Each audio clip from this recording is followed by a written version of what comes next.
കാസർഗോഡ് മഞ്ചേശ്വരത്ത് ലഹരിവേട്ട 70 gram MDMA പിടികൂടി. കാഞ്ഞങ്ങാട് സ്വദേശി നിസാമുദ്ദീൻ ലഹരിയുമായി പിടിയിലായി. അരുൺ പാറക്കൽ കാസർഗോഡ് നിന്ന് ചേരുന്നു. അരുൺ, വിവരങ്ങൾ.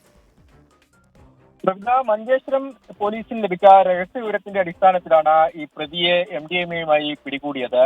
72.73 ഗ്രാം MDMA ആണ് കാഞ്ഞങ്ങാട് ഇട്ടമ്മൽ സ്വദേശി നിസാമുദ്ദീനിൽ നിന്ന് മഞ്ചേശ്വരം പോലീസ് പിടിച്ചെടുത്തത്. ഈ പുതുവത്സരത്തോടനുബന്ധിച്ച് കാസർഗോഡ് കർണാടക അതിർത്തി മേഖലകളിൽ പരിശോധന ശക്തമായി വരികയാണ്.